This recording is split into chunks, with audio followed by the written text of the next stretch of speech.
عثمانیہ ادارہ ہر آنکھ کا تارا۔ بخاری شریف کی روایت ہے، حضرت عدی ابن حاتم رضی اللہ عنہ راوی ہے، حاتم تائی کے بیٹے ہیں۔ حاتم تائی کا نام سن رکھا ہے نا، دنیا کا مشہور سخی تھا، سخاوت کا سمبل ہے۔ ہر بات کا کوئی نہ کوئی سمبل ہوتا ہے، کوئی شخصیت اس کام کے نام سے معروف ہو جاتی ہے اور پھر کام اس شخصیت سے معروف ہوتا ہے، سمبل اسے کہتے ہیں۔ کوئی شخصیت کسی کام کے حوالے سے معروف ہو جاتی ہے اور پھر کام اس شخصیت کے حوالے سے پہچانا جاتا ہے۔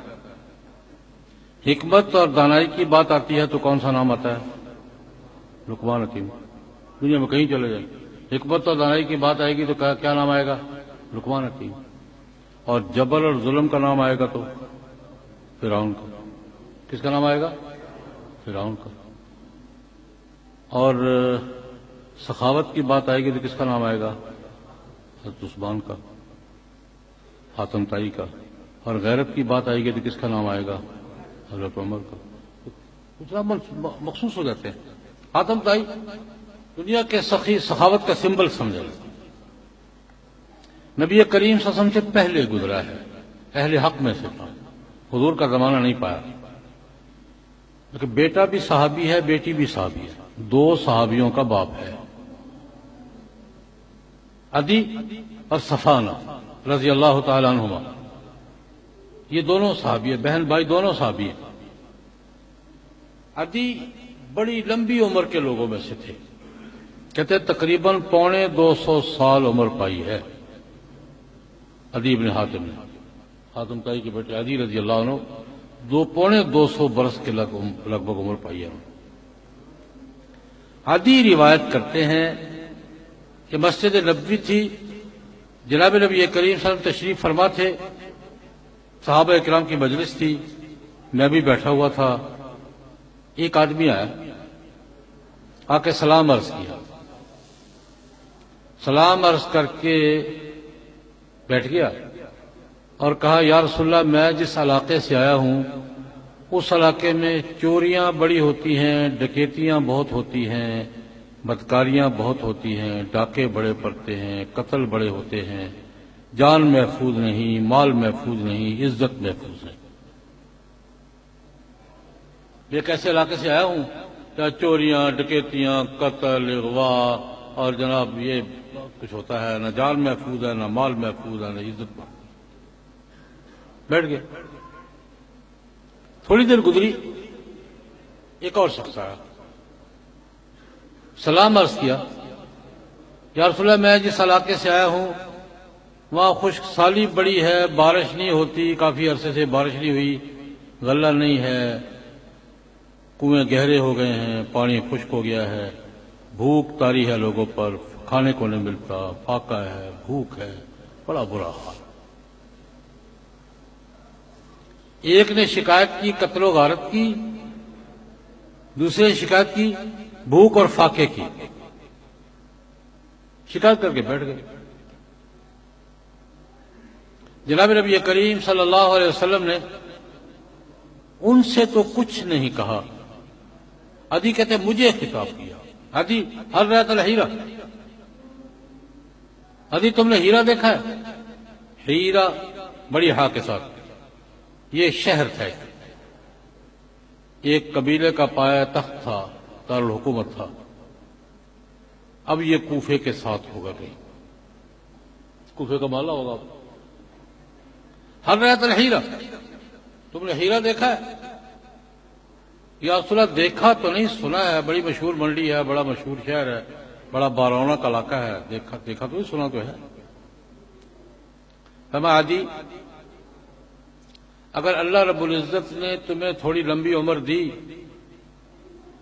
تو تم اپنی آنکھوں سے دیکھو گے کہ ہیرا سے ایک خاتون چلے گی، مکے آئے گی، اونٹ کے کجاوے میں بیٹھی ہوگی، اونٹ پر سفر کرے گی، تنہا ہوگی، سونے چاندی کے زیورات سے لدی ہوئی ہوگی، ہیرا سے چلے گی مکہ آئے گی، مکہ سے چلے گی ہیرا جائے گی، آتے جاتے پورے راستے میں اسے اللہ کی ذات کے سوا کسی کا ڈر نہیں ہو۔ عورت ذات ہوگی، سونے چاندی کے زیورات سے لدی ہوئی ہوگی، اونٹ کے کجاوے میں بیٹھ کے سفر کرے گی، کوفے سے آئے گی مکے، کوئی فلائٹ نہیں ہے 2-3 گھنٹے میں اتر جائے، پیدل سفر ہے، مکے سے واپس جائے گی، پورے راستے میں اس کو کوئی ڈر نہیں ہوگا کہ کوئی قتل کر دے گا، کوئی عزت لوٹ لے گا، کوئی چوری کر لے گا، کوئی مار دے گا، اللہ کی ذات کے سوا کسی کا ڈر نہیں ہوگا۔ اجی کہتے ہیں عجیب سی بات تھی، یہ تصور بھی نہیں ہو سکتا، لیکن روح ہمارے ہوگا۔ کہتے ایک سوال میرے ذہن میں آیا، سوال میرے ذہن میں گھومتا رہا، میں نے کیا نہیں ہے، سوال ذہن میں آیا میں نے کیا نہیں۔ سوال یہ تھا کہ ہیرا سے مکہ مکرمہ آئے تو راستے میں ہم بنو طیب بھی راستے میں ہی ہیں، ہمارے پاس سے گزر کے آنا ہے جس نے بھی آنا ہے، اور اپنی قوم کے گنڈوں بدماشوں کو میں جانتا ہوں کہ ان سے کون سی چیز بچتی ہے۔ میں سوچ یہ رہا ہوں کہ جس زمانے کی حضور بات کر رہے ہیں، چلو باقیوں کو تو چھوڑو، میری قوم کے گنڈے کدھر ہوں گے؟ ایک عورت آئے گی بھی اور چلی بھی جائے گی، اور سامان بھی ہوگا، اور اونٹ بھی ہوگا، اور کجاوا بھی ہوگا، اور گزر بھی جائے گی اور واپس بھی، میری قوم کے بدماش کدھر ہوں گے؟ یہ سوال میرے ذہن میں آیا لیکن میں کیا نہیں۔ نبی کریم صلی اللہ علیہ وسلم دوسری بات فرما دی، عدی اگر تم نے کچھ اور عمر پائی، لمبی عمر ہوئی تیری، تو ایک منظر اور دیکھو گے، کسرا کے خزانے فتح ہوں گے، اس مدینہ میں آئیں گے، تقسیم ہوں گے، یہ منظر بھی دیکھو گے۔ کسرا اس زمانے کی سپر پاور، اس کا حکمران۔ عدی کہتے ہیں بڑی تعجب کی بات تھی، میں نے پہلا سوال تو نہیں کیا، یہ سوال کر دیا، اب کسرا بن ہرمز یا رسول اللہ، یا رسول اللہ کون سے کسرا کی بات کر رہے ہیں؟ وہ جو کسرا بن ہرمز بادشاہ اس کی بات کر رہے ہیں آپ؟ وہ ایران کا بادشاہ، فارس کا حکمران۔ میں نے سوال کر دیا، کسرا بن ہرمز یا رسول اللہ، یا رسول اللہ وہ ہرمز کا بیٹا کسرا بادشاہ، فارس کا بادشاہ وہ؟ حضور نے بڑے اطمینان سے سایا نام کسرا بن ہرمز، ہاں وہی کسرا بن ہرمز، اس کے خزانے فتح ہوں گے، مدینے میں لائے جائیں گے، یہاں تقسیم ہوں گے۔ یا اللہ آج میں کیا باتیں سن رہا ہوں۔ علی کہتے ہیں میرے دماغ گھوم رہا ہے، لیکن ایمان تو تھا۔ حضور نے تیسری بات فرمائی، ابھی میں تحیر میں تھا، میرا دماغ ابھی چکر کاٹ رہا ہے کہ حضور کیا فرما رہے ہیں۔ تیسری بات فرما دی، عدی اگر اللہ رب العزت نے تمہیں اور تھوڑی لمبی عمر دی تو ایک منظر اور دیکھو گے، ایک منظر تم اور دیکھو گے اپنی زندگی میں، لمبی عمر ملی تو، کہ تم لوگ ہاتھوں پر سونا چاندی اٹھا کر یوں بازار میں جاؤ گے، منڈیوں میں جاؤ گے، آواز دو گے کہ یہ میری زکوٰۃ ہے، میرے محلے میں میری برادری میں کوئی زکوٰۃ لینے والا نہیں رہا، کوئی زکوٰۃ کا مستحق میری آواز سن رہا ہو تو خدا کے لیے مجھ سے زکوٰۃ وصول کرے اور مجھے فارغ کرے۔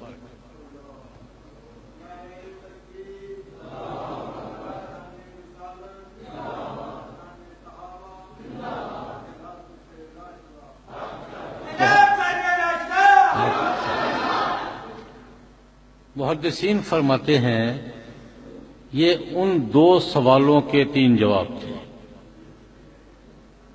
سوال پھر ذہن میں تازہ کیجیے، سوال کیا تھے؟ سوال کیا تھے؟ قتل و غارت بہت بڑھ گئی ہے،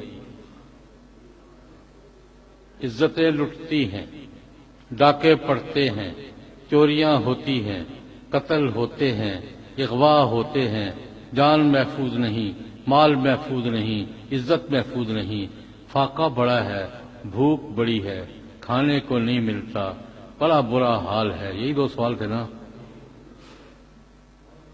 تھوڑا سا ایک لمحہ وقفہ کر کے ہماری آج کی دنیا کے مسائل کیا ہیں؟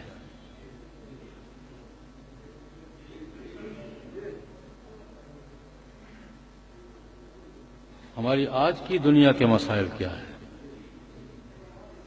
دنیا کے کسی کونے میں چلے جائیں، مسائل کیا ہیں؟ یہی ہے نا؟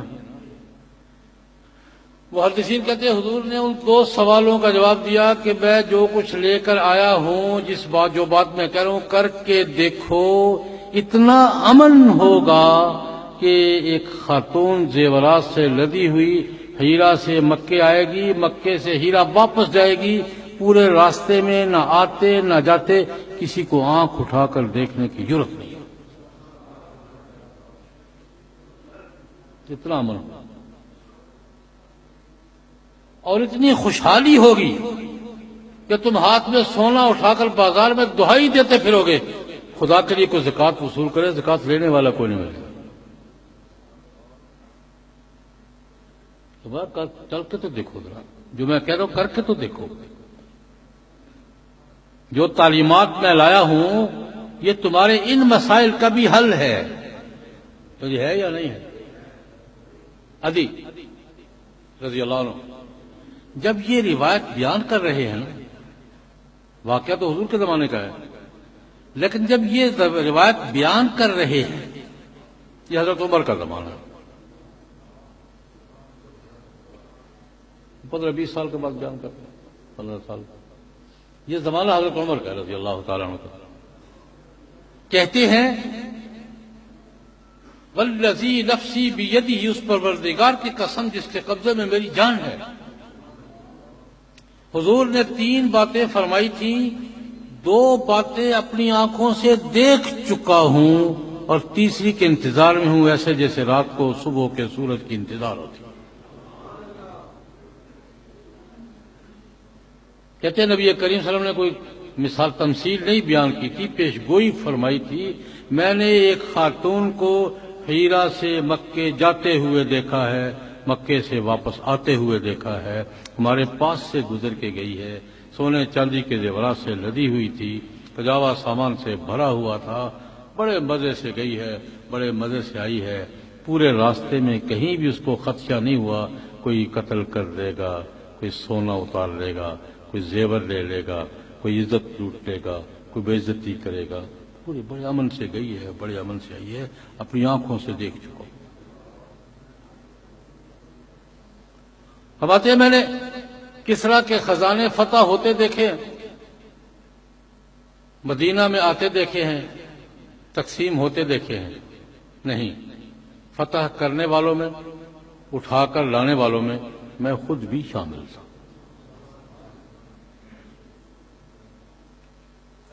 فرماتے ہیں جناب نبی کریم صلی اللہ علیہ وسلم کی یہ پیشگوئی اپنی آنکھوں سے دیکھ چکا ہوں، اور تیسری بات کے انتظار میں ہوں، اور مجھے یقین ہے جیسے رات کو آدمی سوتا ہے تو یقین ہوتا ہے کہ صبح سورج چڑھے گا، مجھے یقین ہے کہ تیسری بات بھی پوری ہوگی۔ اور محدثین فرماتے ہیں یہ تیسری بات بھی حضرت عمر ہی کے زمانے میں پوری ہو گئی۔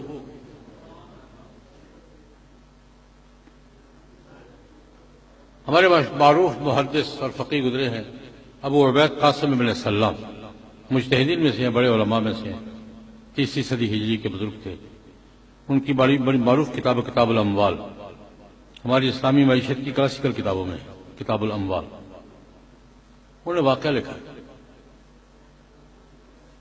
حضرت عمر رضی اللہ عنہ کی خلافت کے زمانے کا، اس تیسری بات کے حوالے سے۔ حضرت معاذ بن جبل رضی اللہ عنہ معروف صحابی ہیں، رسول اللہ صلی اللہ علیہ وسلم کے زمانے میں بھی یمن کے گورنر تھے اور حضرت عمر کے زمانے میں بھی یمن کے گورنر تھے۔ یمن کے گورنر ہیں، یمن کے علاقے سے معاذ بن جبل رضی اللہ عنہ سال کی جو زکوٰۃ آمدنی ہوئی بیت المال کی، بیت المال کی جو آمدنی، اس زکوٰۃ، عشر، صدقات، جزیات، خراج وغیرہ جو بھی آج کی اصطلاح میں ریونیو کہہ رہے ہیں، اس کو آج کی اصطلاح میں کیا؟ ریونیو۔ سال میں جو وصول ہوا اور صوبے کا بجٹ پورا ہو گیا، تنخواہیں وظیفے وغیرہ سارے پورے کر کے پیسے بچ گئے،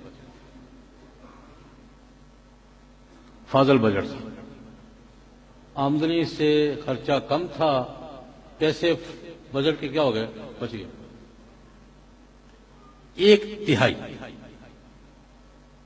1/3 مرکز کو بھیج دی کہ میرا خرچہ سال کا پورا ہے، میرا بجٹ مکمل ہے، مجھے ضرورت نہیں ہے، پیسے فالتو ہیں، مرکز کو بھیج دی۔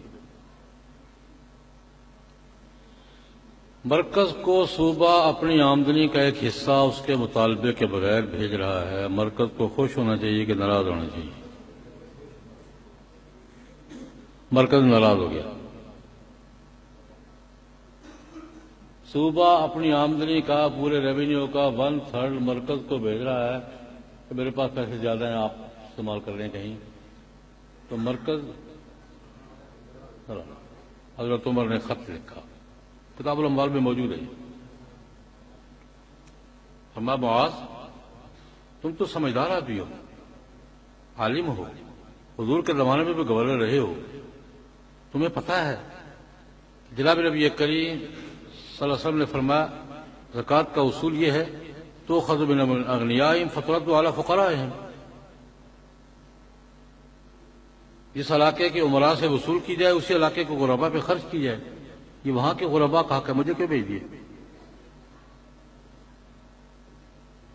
یمن کے امیروں سے وصول ہوئی ہے تو یمن کے فقیروں کا حق ہے، یہ مجھے پیسے کیوں بھیج دیے تم؟ بس تم تو سمجھدار آدمی ہو، تمہیں تو پتہ مسئلے کا کہ رسول اللہ صلی اللہ علیہ وسلم نے فرمایا تؤخذ من اغنیائہم فترد علی فقرائہم، اسی علاقے کے امیروں سے وصول کی جائے اسی علاقے کو غرباء پہ خرچ کی جائے، یہ بیلنس کے لیے، تم نے مجھے پیسے کیوں بھیج دیے؟ معاذ بن جبل نے خط لکھا، امیر المومنین آپ ٹھیک فرما رہے ہیں، مجھے معلوم ہے، لیکن میرے صوبے کی بیت المال کی ساری ضروریات پوری ہونے کے بعد یہ پیسے بچ گئے ہیں،